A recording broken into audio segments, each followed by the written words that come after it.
하나님 말씀 보겠습니다.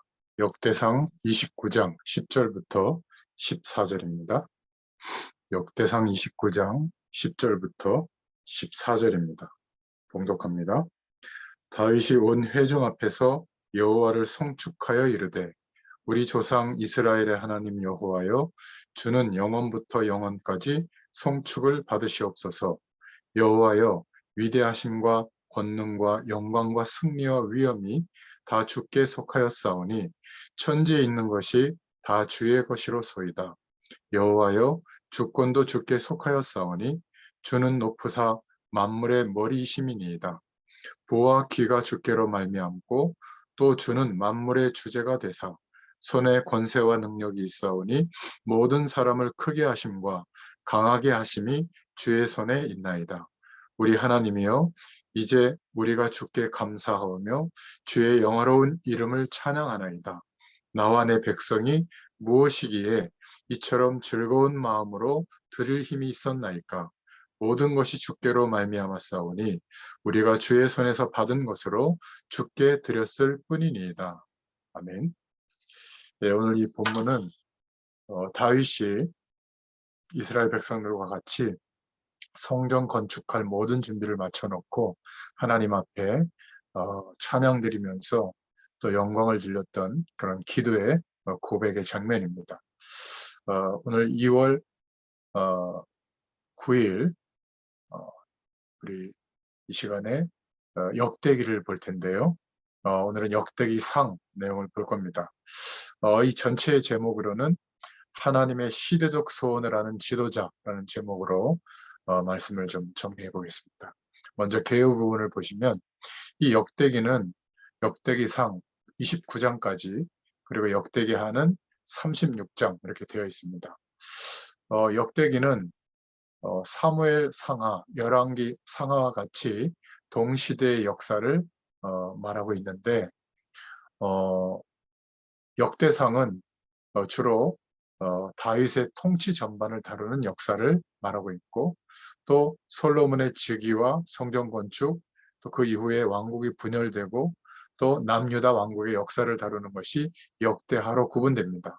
좀 차이점이 있다면 사무엘서나 열왕기서는 선지자의 관점으로 엘리야 선지자, 사무엘 선지자, 엘리야 선지자, 또 엘리사 선지자 이 선지자적 관점으로 왕들의 역사를 말하면서 하나님의 언약을 회복시키는 그런 내용인 반면에 이 역대기는 선지자보다는 하나님의 약속을 붙잡은 왕 그리고 성전을 중심으로 예배를 회복하는 제사장적 관점으로 하나님의 언약을 말씀하고 있는 내용에 차이점이 있습니다. 그래서 역대하를 보면 멸망한 북왕국은 거의 언급하지 않고 하나님의 언약 속에서 회복되어졌던 몇 명의 선한 남유다 선한 왕들의 업적에 대해서는 많은 지면을 할애하고 있죠. 이 역대기라는 제목으로 이렇게 붙여진 이름은 그 시대의 말씀들 또는 생략된 사건들을 기록했다. 뭐 이런 의미로 제목이 먼저 세워졌는데 루터 때에 와서 거룩한 역사 전반에 걸친 연대기 그래서 크로니콘이라는 말에 착안해서 역대기를 크로닉이라고 부르게 되었죠. 그래서 영어 성경으로는 크로니클스 이렇게 말하고요. 한국 성경은 역대기라고 이렇게 제목이 붙여지게 된 겁니다. 이 역대기는 전통적으로 학자요, 서기관이요, 제사장인 에스라에 의해서 기록된 것으로 여겨집니다.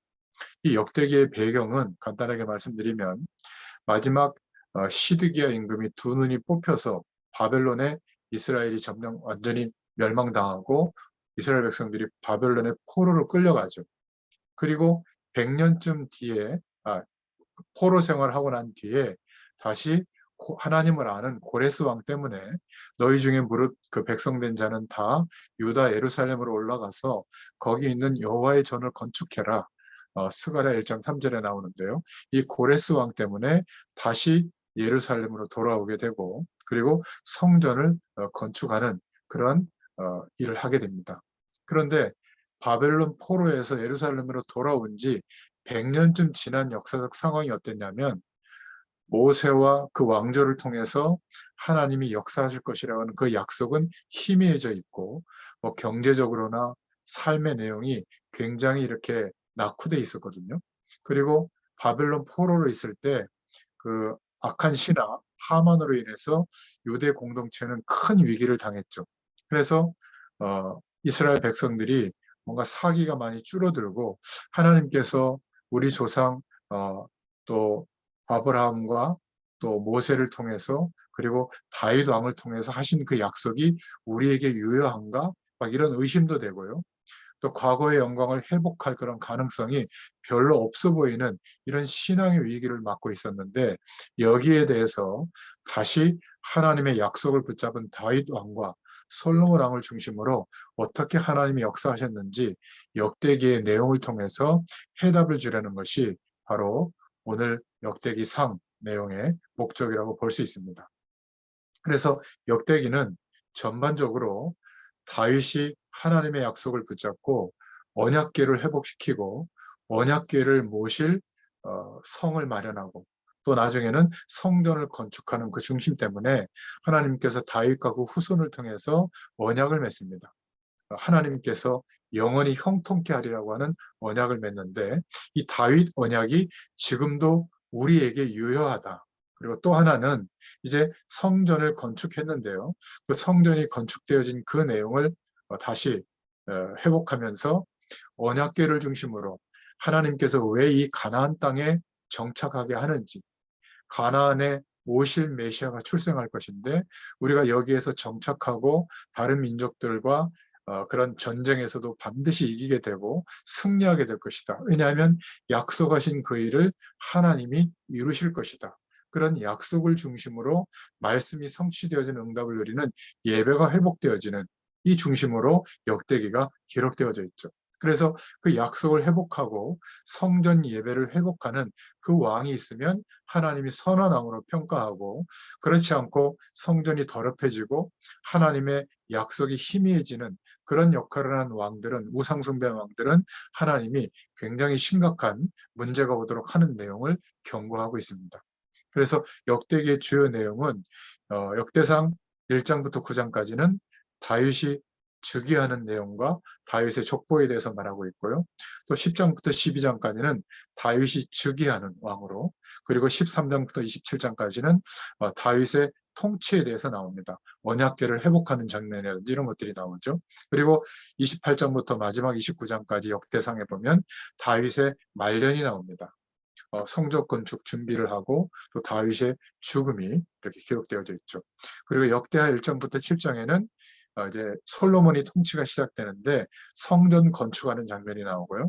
역대하 8장부터 9장까지는 솔로몬이 1천번제를 드림으로 또 하나님의 약속을 회복하는, 그때에는 황금기가 일어납니다. 그것에 대해서 말씀하고 있고, 나이가 들어서 정략교라는 부인들이 1000명이나 있는데 그 이방 민족들을 섬겼던 우상을 가지고 왔는데, 그 우상을 우리도 좀 이렇게 당신을 만나려면 3년에 한 번밖에 못 만나니 이 우상을 섬기는 산당을 좀 지을 수 있도록, 그래 섬길 수 있도록 허락해 줘라.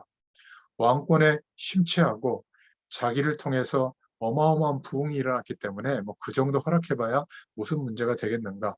이 나이가 들어서는 후반기에는 결국 하나님의 언약보다는 자신의 능력으로 이루어진 것 같은 그런 부유함에 취해서 우상 숭배하는 것을 허락해버리죠.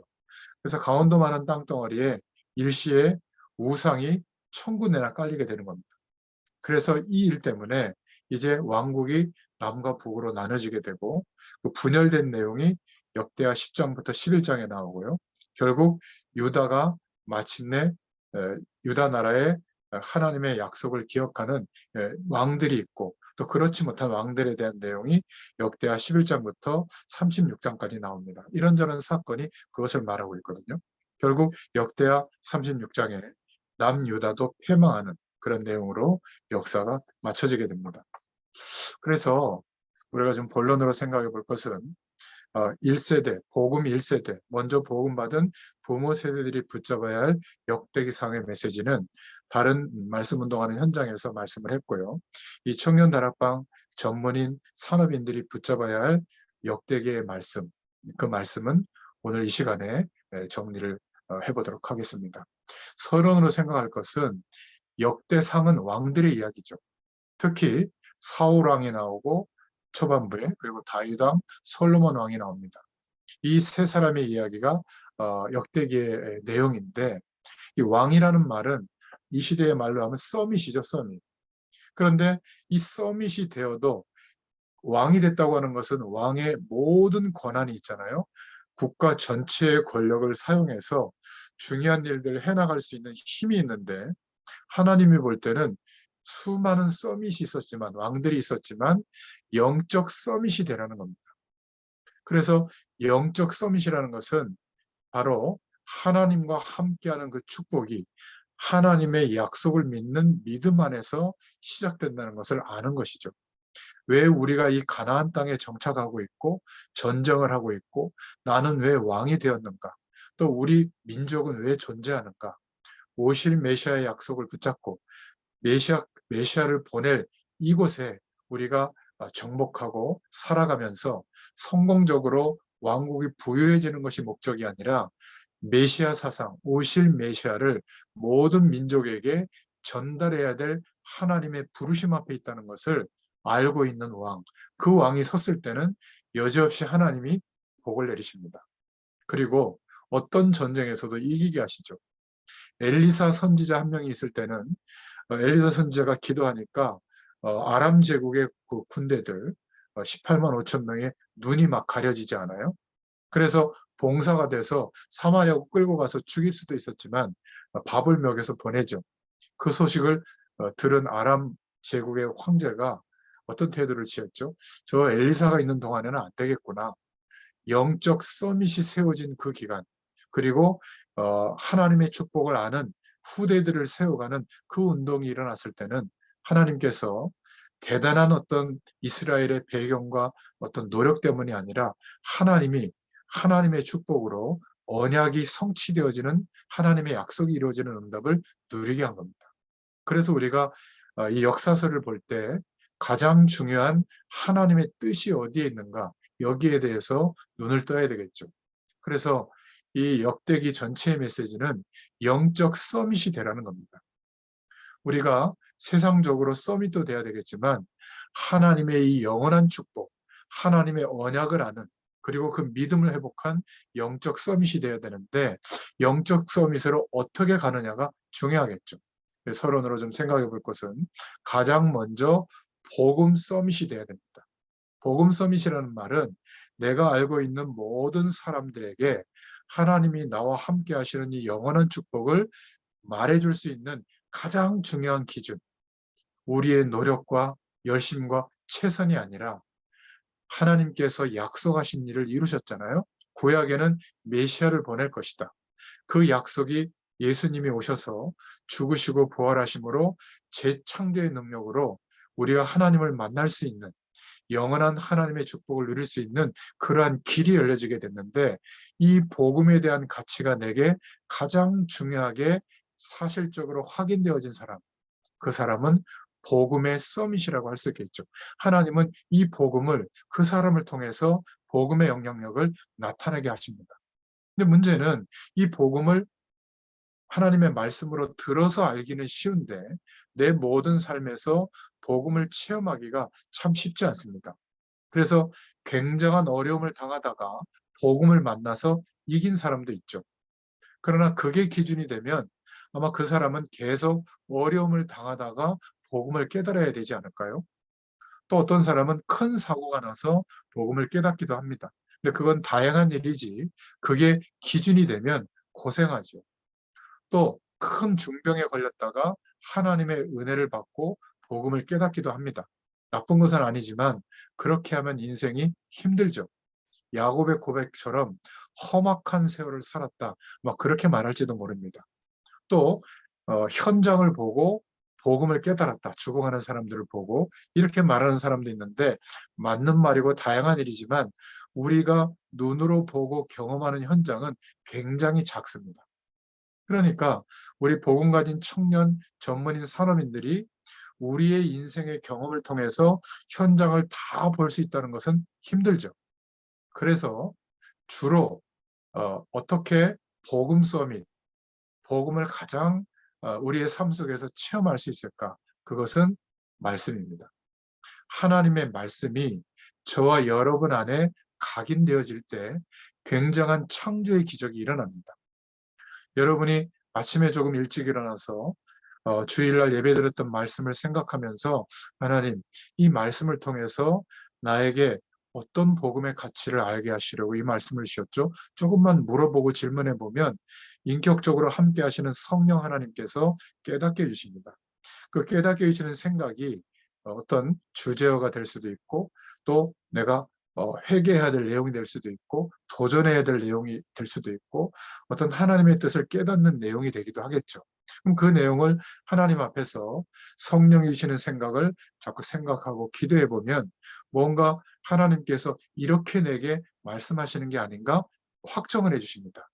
저 같은 경우는 그것을 성경 어플리케이션의 그 주제어를 돌려보면 창세기부터 요한계시록까지 말씀이 뜨는데 그 말씀 중에 제게 부딪혀오는 성경 구절을 좀 참고하고 묵상해보고 그리고 주일 강단의 말씀을 있는 그대로 1대지, 2대지, 3대지를 또 생각해보면 하나님께서 이런 방향으로 내게 뭔가를 말씀하고 있구나 이걸 알게 돼요.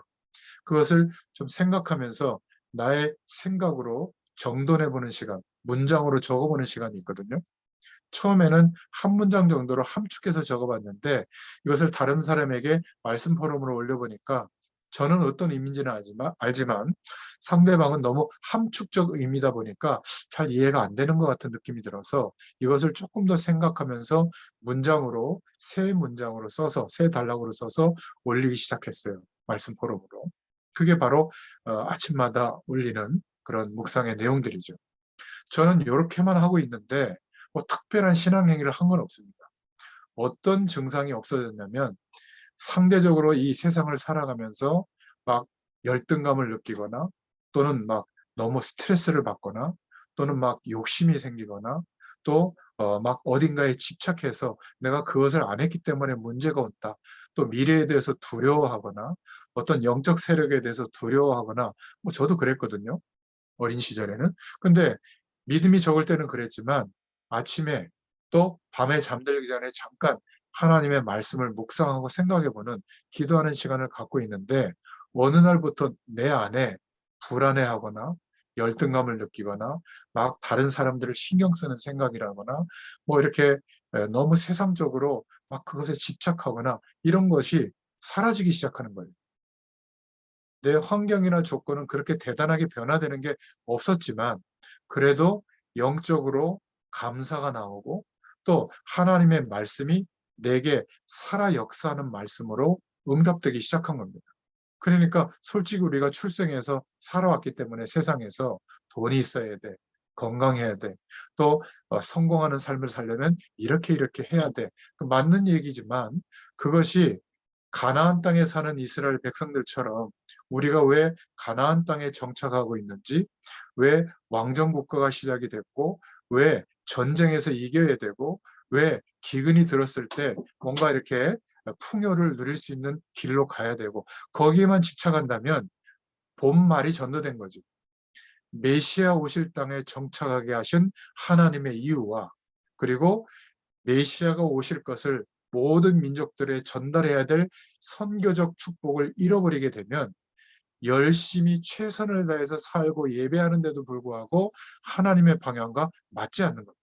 그래서 역사서를 통해서 왜 이스라엘 백성들이 어려움을 겪게 되는지, 수많은 서밋들을 하나님이 세웠는데도 불구하고 왜 영적 서밋으로 서지는 못했는지 이것을 다윗과 솔로몬을 통해서 말씀하고 있는 것이죠. 저와 여러분도 마찬가지입니다. 지금까지 예배당에서 목회자들이 설교하는 그 내용을 더듬어서 하나님을 알고 영적인 축복을 알아가려고 했다면 사실은 믿음이 성장하기가 참 쉽지 않죠. 매일 예배당에서와 똑같은 은혜가 우리의 삶 속에서도 임할 때, 말씀이 우리에게 사실적으로 확인될 때, 예를 들면 이런 거죠. 건강, 또 여러분들의 미래, 우리가 그리스도 안에서 하나님의 자녀가 됐다면 이스라엘 백성들이 가나안 땅을 정복하는 것은 약속을 믿는 믿음이 있다면 되어지게 되어 있는 겁니다. 그래서 전쟁하고 그래서 농사 지으면 하나님의 복이 나타나게 되어 있죠. 우리의 삶도 마찬가지입니다. 세계복음화 때문에 우리를 그리스도 안에 부르시고 하나님의 백성 삼으신 이 이유가 하나님의 약속으로 믿어지기 시작하면 우리에게 드리워진 환경, 주어진 조건, 여러 가지 문제와 어려움도 마치 홍해 안에 감춰진 하나님의 길이 있는 것처럼 우리 인생에 역사하시는 하나님의 말씀이 성취되는 응답을 보게 될 줄로 믿습니다. 유대인들처럼 바리새인들처럼 말씀을 꼭 지켜야만 최선을 다해서 실천해야만 그런 응답이 오는 것이 아니라 하나님의 약속은 하나님이 이루신다는 것을 믿게 되어졌을 때 우리 인생은 이스라엘 백성들이 영적 서밋으로 세워진 왕이 한 명이 나오니까 하나님의 시대적 소원을 하는 지도자가 나오니까 하나님은 그 시대를 축복하신 것처럼 우리의 인생과 우리의 현장도 이런 변화가 일어나게 될 줄로 믿습니다. 그런데 안타깝게도 말씀을 묵상하고 우리의 심령 가운데 좀 담아보는 하나님의 은혜를 구해보는 이 시간을 놓치고 있는 반증이 있습니다. 지난 주일날 예배를 했던 말씀이 생각나지도 않거든요. 왜 그럴까요? 말씀이 내 안에 각인되어 있지 않기 때문에 그렇습니다. 매일 주일날 예배드린 말씀을 생각하면서 하나님이 내게 깨닫게 해주시는 그 말씀을 붙잡고 생각하고 기도해 보세요. 그러면 굉장히 중요한 창조의 기적이 우리 내면에서부터 일어납니다. 안타깝게도 하나님의 사람들이 이걸 놓치고 특별한 메시지, 특별한 예배, 특별한 신앙행위, 특별한 헌신, 그거를 해야 된다고만 생각하니까 신앙생활이 굉장히 어렵게만 느껴지는 겁니다. 말씀이 우리의 심령 가운데 그렇구나, 아멘으로 각인되기 시작할 때 이때부터 기도가 되기 시작해요. 기도 행위는 특별한 어떤 행동을 하는 거잖아요. 부르짖는다든지, 뭐 호흡을 하면서 기도한다든지, 아니면 막 특별한 중요한 문제를 두고 막 금식하면서 기도한다든지, 그거는 기도 행위입니다. 이 기도라고 하는 것은 살아계신 하나님이 거룩한 영으로 우리와 함께 하시는 것을 믿고 하나님이 나를 통해서 이루실 부르심에 대한 약속을 이루실 것을 믿고 하나님과 동행하는 삶이 시작되는 것을 기도가 시작된다고 해요. 그러니까 하나님을 바라보는 게 되어지는 겁니다. 하나님께서 원하시는 게 뭘까? 이 문제와 어려움 속에서도 하나님은 내게 무엇을 깨닫게 하실까? 그러니까 매사에 기도의 상태가 되어져 있는 거죠. 핸드폰이 주파수를 보내는 기지국과 늘 연결돼 있다 보니까 정보도 왔다 갔다 하듯이 우리가 영원한 하나님과 연결되어져 있는 하루가 되는 겁니다. 이러면 기도가 되기 시작해요. 한마디로 말해서 왜 하나님의 기적이 일어나는가? 우리도 모르는 사이에 하나님의 말씀이 우리에게 각인되어지면서 하나님과 연결되어져 있는 삶으로, 기도의 삶으로 바뀌어지게 되거든요. 이게 단순히 생각 속에서만이 아니라 우리의 내면과 영혼 속에 맞다, 그렇군요, 아멘입니다라고 각인이 됩니다. 이때 우리에게 주어지는 말씀은 그냥 이해되어지고 내 문제를 해결하는 정도가 아니라 히브리서에 나와 있는 것처럼 말씀은 살았고 운동력이 있어서 우리의 모든 심령 골수까지도 쪼개고 치유하는 말씀이 된다. 그러니까 예배만 드려도 말씀만 묵상해도 하나님의 시공간을 초월하는 하늘 보좌의 축복이 임하고 있습니다. 근데 이걸 안 믿고 안 해요. 이건 하죠. 지금 당면한 현실을 개선시키기 위한 기도는 합니다. 그러니까 하나님의 임하시는 그 능력과 축복, 하늘 보좌의 은혜와 축복이 내 문제를 약간 해결해 주는 정도의 수단밖에 안 되는 겁니다. 여러분, 하나님의 말씀이 우리 안에 묵상되어지고 확인되어지는 시간, 굉장한 창조의 기적이 일어나고 우리의 영적인 상태가 세상과 하나 되어 있고 사람과 하나 되어져 있고 어떤 내가 이루어야 될 인생의 가치가 하나 되어져 있던 그 생각에서 좀 떨어져 나와서 하나님과 하나 되어지는 영적 상태로 바뀌게 됩니다. 기도가 되기 시작하죠. 이러면 내가 현장에서 막 예수님을 증거하고 막 영접시키고 막 이런 일을 하지 않아도 그것은 최후의 언어로서 하는 일이고 나는 하나님의 약속을 믿고 이스라엘 백성들처럼 가나안 땅에 정착해서 농사도 짓고 기근이 오면 문제를 해결하려고 하고 또 전쟁이 일어나면 전쟁도 하고 하는데 삶을 성실하게 사는데 그 모든 삶이 하나님의 약속이 이루어지는 삶으로 바뀌어지게 돼요. 하나님이 역사하는 거죠. 그러니까 내가 증인이 되려고 하지 않아도 증인이 되어 있는 겁니다. 이게 매사의 하루 일과 시간에 이렇게 하는 것이 복음에 유익할까? 내가 이렇게 해석하고 결정하는 것이 하나님께 영광이 될까? 자연스럽게 현장에서 증인이 되어지는 체질로 바뀌게 됩니다. 그래서 복음 서밋이 돼야 한다. 영적 서밋으로 올라서야 된다. 이것의 핵심은 어렵게 하면 조금 하다가 중단되겠죠. 하나님의 말씀, 예배만 드릴 수 있다면 그 말씀을 묵상하면서 하나님이 우리에게 깨닫게 하시는 은혜를 조금 생각하고 고백할 때 창조의 기적이 일어나면서 세상이 전부했던 우리의 인생관이 바뀌게 됩니다. 하나님이 전부로 바뀌게 되고 우리를 그리스도 안에 부르시고 인도하시는 하나님의 부르심의 이유가 우리 인생의 언약이 되고 그 약속을 믿고 기도할 때 우리의 수준이 아니라 하나님의 수준으로 임하시는 하나님의 능력이 나타나게 될 줄로 믿습니다. 이걸 보고 기도 서밋으로 올라간다 이렇게 표현할 수 있어요. 기도를 하는 게 아니라 하나님과 동행하는 삶으로 올라서게 됩니다. 그러면 하나님이 주시는 은혜와 힘과 능력과 지혜가 나타나게 되죠.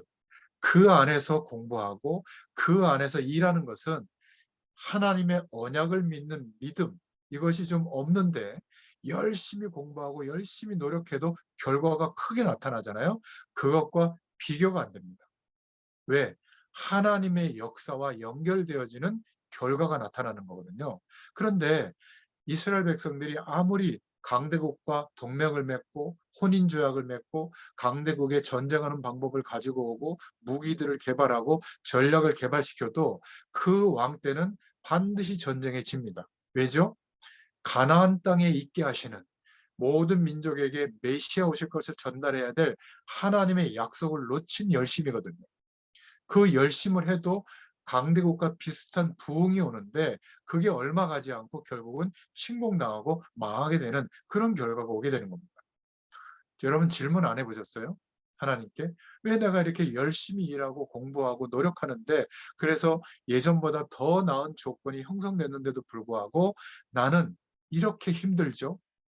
왜 안식과 감사와 감격이 없고 늘 쫓기고 스트레스 받고 열등감 느끼고 사람들의 시선을 생각하고 뭔가 이렇게 헛헛하게 공허하게 살고 있죠? 이런 질문 진실하게 안 해보셨습니까? 바로 기도 서밋으로 올라가는 이 축복을 모르고 있기 때문에 그런 겁니다. 하나님이 함께하는 축복, 하나님과 동행하는 하루가 사라진다면 내가 열심히 했을 때 나오는 결과와 비교할 수 없는 하나님의 인도하심 속에 우리의 인생이 있게 됩니다. 지금 이 맛을 본 청년, 전문인, 산업인이 안 나오고 이 맛을 본 신자가 많지 않기 때문에 세상이 어려운 겁니다. 그래서 저와 여러분을 복음 속에 부르셔서 이 축복을 보라고 하나님이 인도하시는 겁니다. 이게 역대기의 메시지의 핵심이에요.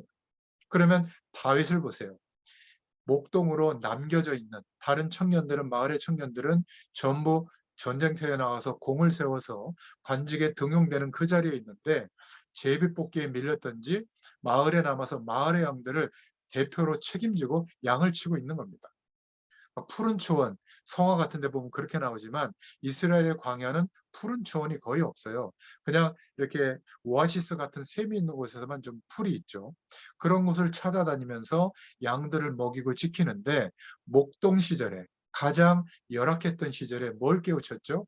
영적 서밋으로 올라가는 말씀이 각인되고 하나님과 동행하는 축복이 경험되어지게 된 겁니다. 그래서 성경에 보면 어, 목동으로 있을 때 기름을 붓는 장면이 나오죠. 그 말은 무슨 말이냐면 이미 영적 서밋으로 세워졌을 때 하나님이 사무엘 사사를 보내서 왕이 될 것을 기름 붓고 그때 여호와의 신이 임했다고 말씀하고 있잖아요. 그 여호와의 신은 성령 충만이에요. 그래서 다윗 임금은 서밋으로 왕이 된 것도 중요하지만, 왕권을 가지고 통치한 것도 중요하지만, 이미 하나님의 축복을 누릴 수 있는 영적 서밋이 되어졌던 겁니다. 수많은 왕들이 있었는데 이 서밋이 없어서 이스라엘의 역사를 돌이켜볼 때 우리가 어려움을 겪었다. 바벨론의 포로로 끌려간 것도 그것 때문이다. 다윗과 맺어진 그 언약은, 또 가나안 땅을 향한 그 언약은 지금도 유효하다. 우리가 이 약속을 붙잡고 믿음을 회복하면 하나님께서 우리에게 부흥의 역사를 일으키실 것이다. 이 메시지를 전달하고 있는 것이죠. 그래서 기도 서밋이 되면 이때부터 우리의 학업과 기능은 불신자들과 경쟁해서가 아니라 또 현장에서 서밋의 위치에 서게 됩니다. 다른 사람을 돕고 다른 사람을 치유하는 기능과 현장으로 바뀌게 될 줄로 믿습니다. 정말 네가 섬기는 여호와의 신이 너를 형통케 하는구나, 너와 함께 하는구나, 이것을 주인 보디발도 보았고 그 나라의 바로 왕도 봤습니다. 이 어린 청년 요셉이 말하고 있는 그 내용을 따라오지 않으면 안 될 정도로 하나님이 그 인생의 축복의 문을 열으신 거죠. 결국 그 시대를 살리고 치유하는 응답까지 요셉과 다윗은 누렸던 겁니다. 이 모든 것을 합친 것을 설명하기가 복잡하니까 영적인 서밋이 되라. 오늘 역대상 전체 역사서의 메시지의 주제라고 보시면 되겠습니다. 그런데 안타깝게도 사무엘상 초반부에 나오는 사울왕은 못 알아들었어요. 이 사울왕은 여러분 잘 아시지만 베냐민 지파의 출생이거든요. 야곱이 가장 사랑했던 12지파의 마지막 아들 지파, 베냐민 지파 출신입니다. 언약 백성으로서 선택받아서 기름 부음을 받은 왕이 됐는데 이 약속을 잃어버리게 되니까 비참하게 된 거죠. 서밋은 서밋인데 영적 서밋이 아니었다, 그 말이에요. 솔로몬은 처음에는 알아들었다가 나중에는 못 알아듣는 인생이 됐죠. 그게 역대기상의 메시지입니다. 여러분들의 힘과 노력으로만 의지하고 세상을 바라보고 열심히 공부하고 일하려고 하니까 힘들지 않습니까? 그것으로는 우리 인생에 나아지는 가능성이 불가능해요. 언약 백성은 하나님의 약속을 믿는 믿음을 가지고 오늘을 살게 될 때 이 오늘이 하나님의 축복이 나타나는 통로가 될 줄로 믿습니다. 이 말씀을 이해하고 믿고 있는 저와 여러분이 하나님이 볼 때는 소중한 사람들이에요. 그 많은 왕이 나왔는데 북쪽에 한 19명, 남쪽에 한 20명 이런 왕들이 즉위했지만 이 말을 알아듣는 사람들이 거의 없었습니다. 그래서 우리가 놓쳤던 우리의 역사를 통해서 다시 하나님의 언약을 회복하자. 이게 역대기 상한데요. 다윗은 하나님의 약속을 알아들었습니다. 히스기야 왕도 조금 알아들었다가 또 중단되고, 그 다음에 요시야 임금도 조금 알았다가 중단됐죠. 그래서 구약에 다윗, 히스기야, 요시야를 3대 성군이라고 하잖아요. 나머지는 싹 못 알아들었다. 이게 바로 역대기의 메시지입니다. 오늘 이 시간에 저와 여러분이 하나님의 말씀을 들을 때 그냥 듣지 말고, 하나님, 나에게 하나님이 원하시는 것을 알게 하여 주시옵소서. 이 시대에 하나님이 가장 필요로 하는 것을 알게 하여 주시옵소서. 이렇게 기도하면 그 답이 말씀을 들을 때 하나님의 역사로 우리에게 임하게 될 줄로 믿습니다. 영적 서밋으로 가라. 복음 가진 청년 전문인 산업인 여러분, 영적 서밋으로 가지 못하면 평생 노력하는데 헛수고가 될 가능성이 거의 답니다. 영적 서밋으로 가면 하나님께서 시대마다 남겨진 하나님의 사람들을 통해서 역사하신 그 응답이 우리의 응답이 될 줄로 믿습니다.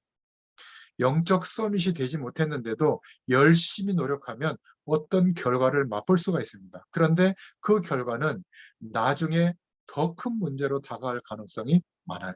아주 중요할 때 그 문제에 발목 잡히게 되죠.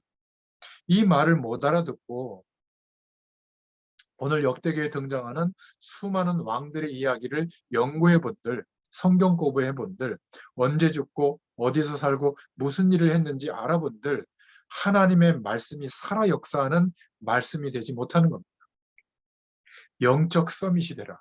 그런 서밋들은 많았는데 영적 서밋으로 거의 다 가지 못했다. 이 부분들을 놓쳤기 때문에 어려움이 온 것이 아니냐. 우리는 여기에 증인으로 서야 될 줄로 믿습니다. 자, 그래서 두 번째 큰 대지 본문으로 복음 가진 청년 전문인 산업인들이 붙잡아야 할 역대기상 메시지는 간단하게 기도 제목을 붙잡을 수가 있습니다. 역대상 10장 13절부터 14절에 보면 과거의 역사와 족보가 나오는데 사울 왕과 그의 죽음에 대해서 나옵니다. 역대상 1장에는 아브라함으로부터 시작된 언약이 아담으로부터 시작된 언약이 아브라함까지, 창세기 3장 15절에 여인의 후손의 언약을 주셨죠. 이걸 모르면 하나님의 축복을 누릴 수가 없잖아요. 또 노아 시대에는 방주 언약을 주셨습니다. 창세기 6장 14절에 방주 안에 들어오면 살아난다. 이 약속을 놓친 그 이후의 후대들은 또 바벨탑을 중심으로 살아가죠. 성공지향적으로. 그 바벨탑은 무너지게 되는 인생관이잖아요. 결국 창세기 12장에 아브라함에게까지 내가 내게 지시할 땅, 저 가나안 땅으로 가면, 오실 메시아가 오실 땅으로 가면 너를 하나님의 복이 시작되는 근원이 되게 하겠다. 또 모든 족속이 너로 말미암아 이 복을 누리도록 하겠다. 이 언약을 주셨죠. 그리고 이제 야곱 때에 와서 12지파가 이루어지고 하나님께서 12지파를 이루고 가나안을 정복하게 하시는 그 내용이 역대상에 나오잖아요. 왜 12지파를 주셨습니까? 왜 성막을 주셨죠? 성막 안에 언약궤를 왜 주셨습니까? 바로 이것을 중심으로 하나님의 약속을 믿는 믿음을 중심으로 아직 가보지 않는 가나안 땅을 분배하는 그런 내용들이 나옵니다. 그래서 결국 가나안 땅에 정착하게 되고 왕정 국가가 시작이 됐는데 하나님의 언약 백성 중에 특히 사랑하는 베냐민 지파에서 사울 임금이 선택이 되어졌죠. 처음에는 하나님의 약속을 좀 붙잡았습니다. 그러나 왕이 되어 보니까 어마어마한 왕권이 있잖아요. 여기에 심취해진 나머지 하나님이 주어진 서밋의 기능을 어디에다가 허비하냐면 자기보다 뛰어난 것 같은 청년 다윗이 일어나니까 이 다윗을 죽이려고 왕권을 평생 허비합니다. 결국 고생하다가 결국은 하나님의 약속을 놓쳐버린 임금이 되고 급기야는 어떻게 되냐면 귀신 들린 여인을 사제로 두고 그 여인에게 점치고 물어보는 일까지 합니다. 그때 하나님이 사울에게 드렸던 그 하나님의 언약을 이제 없애버리시고 다윗을 임금으로 세우시죠. 죽음도 비참한 죽음을 맞게 됩니다. 여러분, 서밋으로 올라가야 됩니다. 영적 서밋으로 올라서야 될 줄로 믿습니다. 하나님의 말씀의 능력이 우리에게 담기기 시작할 때 하나님과 동행하는 기도의 힘을 회복하게 되고요. 그 힘을 가지고 공부하고 일할 때 하나님의 영광이 나타나는 증인으로 세워질 줄로 믿습니다. 기능 서밋으로 가고 현장 서밋이 될 줄로 믿습니다. 영적 서밋으로 세워지지 못한 사울왕에 대해서 기억해야 됩니다. 자, 우리 보험 가진 청년 전문인 사람들은 두 번째 역대상을 어떤 하나님의 메시지로 통독해 볼 것이냐. 바로 두 번째 메시지인데요. 역대상 11장, 12장에 나와 있는데 과거의 역사와 왕들, 특히 하나님께서 세우신 기름 부음을 받은 다윗 왕을 한번 생각해 보세요. 시편 78편 70절에서 72절의 내용.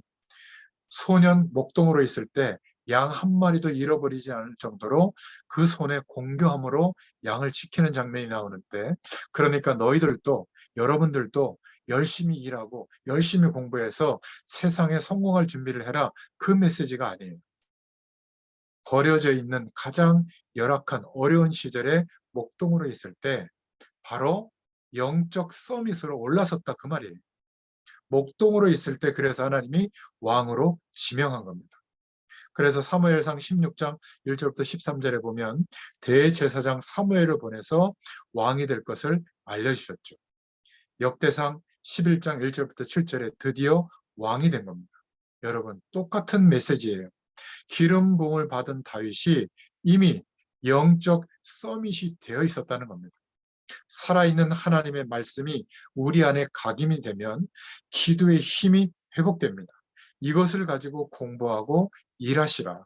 그리고 증인으로 서시기를 축원드립니다. 이런 다윗이 왕이 되자마자 다윗성을 중개축해서 빼앗겼던 언약궤를 회복하는 장면을 보세요. 언약궤에 대한 비밀, 하나님의 약속을 확신하는 내용이 나오죠. 내가 왜 왕이 되었는지, 이 언약궤를 모실 성전 건축을 왕으로서 평생 하나님 앞에 기도했죠. 그래서 다윗을 돕는 사람들을 하나님이 계속 붙여주셨잖아요. 역대상 11장에 보면 많은 용사들이 다윗을 도왔고, 역대상 12장에 보면 시글락 거기 굴에 숨어 있을 때 베냐민 지파의 용사들이 다윗을 도왔고요. 또 역대상 12장 8절부터 15절에 보면 갓 지파에서 방패와 창을 쓰는 용사들이 도왔고, 또 16절 18절에 보면 견고한 성을 가진 베냐민 지파와 유다 지파 사람들이 다윗을 도왔고요. 역대상 12장 19절부터 22절에 보면 블레셋의 죽음을 피해 사글락으로 갈 때는 므낫세파 지파 사람들이 다윗을 도왔다고 성경을 말하고 있습니다. 그리고 헤브론에서 전쟁할 때도 싸움에 능한 장관들이 다윗을 도왔다. 이렇게 성경을 말하고 있죠. 여러분, 하나님의 약속을 믿는 믿음의 사람, 영적 서밋으로 올라섰던 다윗의 인생길에는 하나님의 역사가 계속된 겁니다. 세 번째, 우리 청년 전문인 산업인들이 붙잡아야 할 역대기상의 메시지는 역대상 13장 또 역대상 29장을 통해서 이제 과거와 역사와 족보를 말하고 있는데 다윗왕의 통치를 통해서 언약을 붙잡도록 말씀하고 있습니다. 역대상 15장 1절부터 24절에 보면 가장 먼저 다윗성을 짓고 언약궤를 옮겨왔다. 그리고 역대상 17장 1절부터 15절에 보면 고민하기 시작했다. 왕으로서. 나는 왕궁에서 잠을 자는데 저 언약궤는 바람 부는 곳에 있구나. 나는 좋은 집에 있는데 언약궤는 하나님의 성전도 없이 저렇게 있구나. 이것을 다윗이 고민한 겁니다. 우리는 우리의 집에, 우리의 인생에 수많은 것을 위해서 관심을 갖고 노력하는데 여러분의 교회, 우리의 교회에는 관심이 없다. 전도와 선교에는 관심이 없다. 그러니 하나님의 응답이 안 나타나는 게 당연한 거 아니겠습니까? 다음 세대를 위한 렘넌트를 향한 관심이 없으니 당연한 응답을 못 받는 것이죠. 역대상 오늘 29장 10절부터 14절에 일평생 소원했던 성전 건축의 모든 준비를 백성들과 함께 마치고 나서 하나님께 영광 돌려드리는 믿음의 고백을 하는 장면이 나오죠. 여러분, 복음과 기도와 전도의 방향을 가진 인생관을 가진 사람은 다릅니다. 바라보는 내용이 다르죠. 여러분, 욥 잘 아시잖아요. 동방의 의인 욥. 하나님께서 시험을 허락하셔서 집에 어려움이 와가지고 재산과 자녀들이 다 죽습니다. 그런데 욥은 어떻게 했죠? 옷을 찢었다는 말은 회개했다는 말이거든요. 뭘 회개했냐면 하나님, 내가 이런 일로 하나님을 원망하지 않게 하옵소서. 그러면서 뭐라고 고백합니까? 내 모든 것을 다 잃어버리고 죽게 됐을지라도, 회복되지 않았을지라도 나는 육신의 가죽 밖에서 하나님을 만날 것이다. 무슨 말이에요? 부활신앙을 고백하죠. 복음과 기도와 전도가 삶의 이유인 사람은 바라보는, 현실을 바라보는 눈도 다른 줄로 믿습니다. 나중에 축복을 2배로 회복했는데 그때 또 회개하죠. 티끌을 쓰고 재에 엎드려서 회개했다고 말하고 있습니다. 뭐를 회개했냐면, 하나님, 회개합니다. 내가 전에는 하나님의 말씀을 귀로만 듣고 이해만 했는데 이제 보니까 나의 눈으로 보는 것 같습니다. 이거를 회개한 겁니다. 이런 중심이 회복된 사람이 복음 서밋, 영적 서밋이라고 말할 수 있겠죠. 다윗은 육신적으로도 왕이 됐지만 오히려 언약궤에 대한 한을 가지고 있었죠. 사무엘 선지자가 어린 시절에 목뼈가 부러질 정도로 대제사장 엘리 제사장이 하나님의 언약과 관심이 없이 먹는 거에만 탐을 했던 그 제사장인데, 근데 이 제사장이 하나님의 언약궤에 대해서는 관심도 없는데 그 성전 안에 안치되어 있던 언약궤 옆에서 잠들었더라. 사무엘 상하에 보면 바로 어린 사무엘이 언약궤의 중요성을 그때부터 알았던 겁니다. 언약궤를 빼앗겼을 때 어떤 재앙이 임하는지 그런 것도 알고 있었죠. 그래서 소년 다윗에게 기름을 부을 때 이 언약궤의 중요성이 전달이 된 겁니다. 결국 성전을 짓지 못한 다윗의 고민을 나단 선지자에게 고백했을 때 그 고백을 통해서 하나님이 받으시고 하나님은 다윗과 그 후대들 왕조를 통해서 영원한 영광이 있게 되도록 약속을 해주십니다. 그러한 감사 기도를 올리죠. 결국 다윗은 항상 전쟁에서 승리를 거뒀습니다. 하나님께서 언약 잡은 그리고 영적 서밋의 위치에 있을 때 하나님께서 계속 역사하신 것이죠. 마침내 다윗은 하나님이 자신에게 인생을 통해서 서밋으로 되게 하신 언약궤를 중심으로 예배를 회복한 성전 건축을 준비했습니다. 그리고 그 마지막 준비를 하고 난 뒤에 뭐라고 고백했죠? 주님께서 주신 것으로 주님께 드렸을 뿐입니다. 참 이렇게 멋진 고백을 하죠. 여러분에게도 이런 서밋의 응답, 영적 서밋의 응답이 오기를 축원드립니다. 그 주인공으로 저와 여러분들을 부르신 줄로 믿습니다. 역대상 29장 29절부터 30절에 보니까 다윗의 죽음이 나오고 솔로몬 왕이 세워집니다. 결국 성전 건축을 위한 모든 재료를 준비했고요. 다윗이. 그리고 마지막에 성전 건축을 할 것을 명령합니다. 솔로몬이 왕으로 즉위 위해서 바로 성전 건축을 이루게 되죠. 그리고 오늘 본문의 내용처럼 온 백성 앞에서 하나님께 감사 기도를 드렸습니다. 여러분, 영적 서밋이 되어서 하나님의 계획을 이룰 것을 준비했을 때 온 백성이 그 성전 건축에 참여하게 되고 헌신하게 됩니다. 저와 여러분이 전도와 선교와 하나님의 사명을 감당하는 인생의 방향을 잡을 때 저와 여러분을 통해서 영향을 받은 복음 서밋, 영적 서밋들이 한 마음으로 원리스가 되어져서 세계 복음화의 응답이 이루어지게 되도록 역사해 주실 줄로 믿습니다. 이게 역대기 상을 통해서 주시는 복음 가진 청년 전문인 사람들에게 주시는 하나님의 메시지입니다. 자, 그러면 결론으로 좀 기도 제목을 정리하자면요. 자, 우리가 기도 서밋으로 가려면 사실적인 것을 봐야 하죠. 저는 목회자지만 복음이라고 하는 하나님의 말씀에 비춰서 매일 제 자신을 들여다보면 얼마나 세상의 내용을 기대하고 있고 흠모하고 있는지 그런 자신을 발견하게 됩니다. 영적인 축복을 누리려면 내가 얼마나 하나님의 언약 밖에서 언약을 믿지 않는 인생관으로 살아가고 있는지 이게 보여야 되거든요. 사실적인 나의 영적 상태가 보여야 하나님의 약속을 믿고 기도할 수 있는 기도 서밋으로 가게 될 줄로 믿습니다. 우리의 학업과 일은 기능에서 서밋이 되려면 허황되게 생각하지 말고 가장 기초부터 최고를 향해서 바라보시기 바랍니다.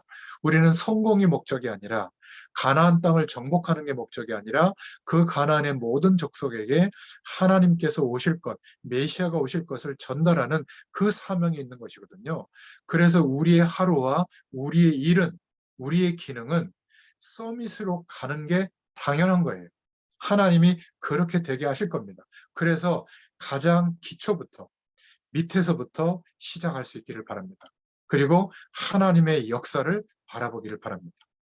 현장에서는 너무 높은 위치, 사람들로부터 섬기를 받으려고 하는 그런 위치에서부터 말고 그러면 늘 교만해지고 성공되어서도 사람들을 무시하는 사람이 되죠. 우리의 현장에서는 하나님의 모든 축복을 이미 나는 받고 있는 영적 서밋이기 때문에 가장 낮은 곳에서 높은 곳을 바라보고 인도받을 수 있는 그런 축복이 있기를 바랍니다. 저와 여러분은 특히 청년 전문인 산업인들은 영적 서밋으로 가시라. 모든 게 달라질 줄로 믿습니다. 두 번째 결론은 우리 인생의 모든 노력을 어디를 향해서 헌신하고 있는가? 이게 너무 중요하죠. 역대기 상을 통해서 다윗을 볼 때 다윗은 하나님을 향한 헌신이 되어진 사람입니다. 언약의 중요성, 왜 우리가 가나안에 정착하고 전쟁을 하고 내가 왜 왕으로 있는가?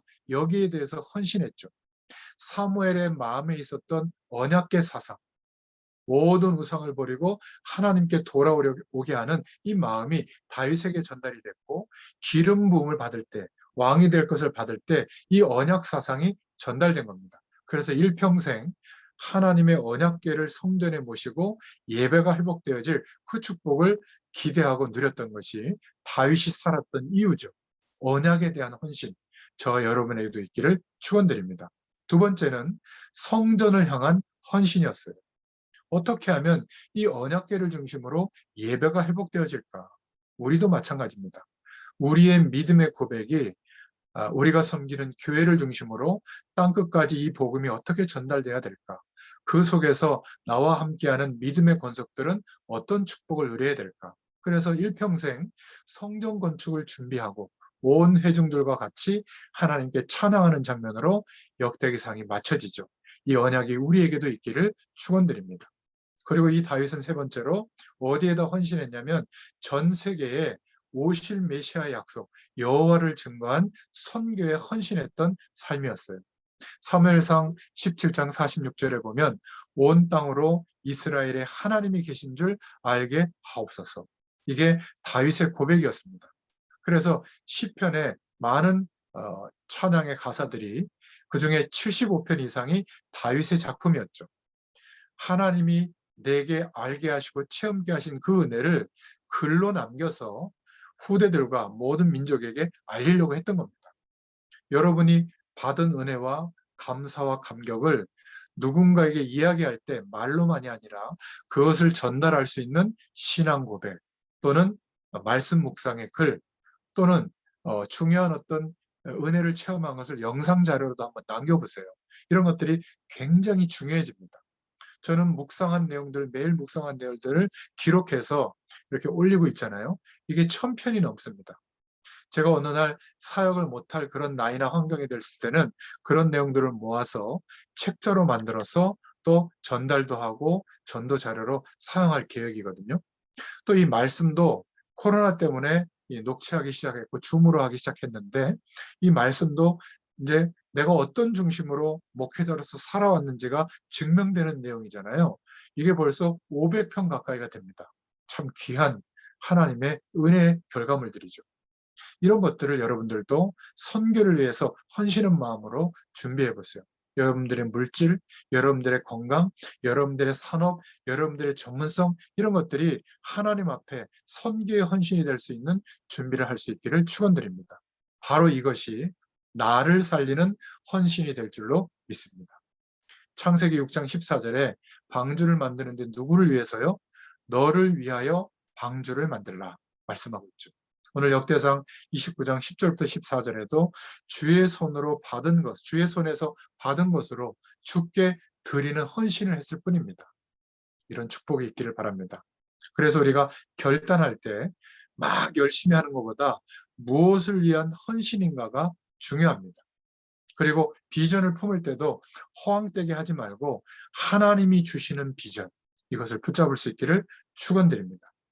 말씀으로 하나님의 축복이 우리 안에 각인되기 시작할 때 하나님과 동행하게 되면서 우리 인생과 세상을 보는 역대기가 말하고 있는 것처럼 왜 우리가 가나안 땅에 정착해서 살고 있고 전쟁에서 이겨야 되는지, 왜 우리가 공부하고 경제활동을 하고 일하고 현장에서 열심히 살아야 되는지 이 진짜 이유를 품게 되거든요. 비전을 품게 됩니다. 전략할 때도 공색하게 살지 마시고 써야 될 때는 써야 되죠. 그러나 세계 복음화를 위해서 전략하고 검소하게 사는 거 결단해야 됩니다. 헌금을 드릴 때도 그냥 남들이 하니까가 아니라 의미 있는 중심과 기도 제목을 잡아서 믿음으로 드리는 헌금은 하나님의 역사가 일어나는 헌금이 될 줄로 믿습니다. 저와 여러분은 멋있는 전도자로 하나님께 쓰임 받기를 축원드립니다. 다윗의 목동 시절은 영적 서밋으로 준비되어졌습니다. 또 청년, 소년 시절에는 다 업신여김을 하나님을 업신여기는 그 안악 자손의 대표적인 인물 골리앗 장군이 설칠 때 아무도 나서지 못할 때 이래서는 안 되지 않느냐. 비록 내가 가진 것이 없고 힘이 약할지라도 저 업신여기는 저 장수는 하나님이 나의 손에 붙이셨다. 그래서 유일한 자기의 기능이었던 돌팔매 기능을 통해서 하나님의 능력이 나타날 때 역사가 바뀌어지는 골리앗 장군이 쓰러지는 그런 일들이 벌어졌죠. 또 청년 시절에 사울 왕을 2번이나 피하면서 죽을 수 있었지만 10년 동안 사울 왕을 죽이지 않고 하나님이 세운 사람을 그대로 인정하고 기다렸습니다. 왕이 돼서는 왕권에 잠깐 심취할 때도 있었지만 왕이 되어서 성전 건축, 언약궤를 모시고 하나님의 예배하고 또 하나님께 영광 돌리는, 그래서 다윗 왕 때 찬양대가 조직이 되어지죠. 어마어마한 숫자의 찬양대가 조직이 되고 그 찬양대의 대표적인 인물들을 그 다윗 왕조의 장관으로 임명해가지고 국가에서 모든 것을 책임지고 성전에서 하나님께 영광 돌릴 수 있는 그 찬양대 조직이 이 다윗 왕 때 시작됐거든요. 이런 축복을 누리는 저와 여러분의 인생이 되기를 축원드립니다. 여러분이 역사서를 볼 때마다 성경을 보는데 이 시대가 보이고 왜 재앙이 오는지, 이 시대에 하나님이 원하시는 것은 무엇인지, 나를 왜 복음 속의 이 시대의 전도자로, 렘넌트로 불렀는지,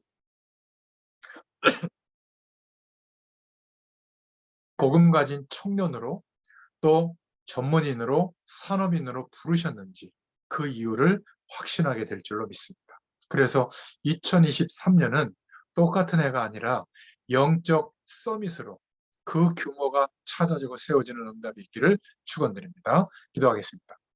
하나님 감사합니다. 오늘도 주의 말씀으로 우리에게 역사해 주심을 감사합니다. 어떤 환경과 형편과 조건에 있을지라도 이것이 우리의 힘으로 감당할 수 없는 문제들이요, 어려움이요, 환경이라면, 그런 조건들이라면 정말 하나님의 말씀을 의지하여 24시간 하나님과 동행할 수 있는 영적 서밋의 규모가 세워질 수 있는 중요한 기회가 온 줄로 믿습니다.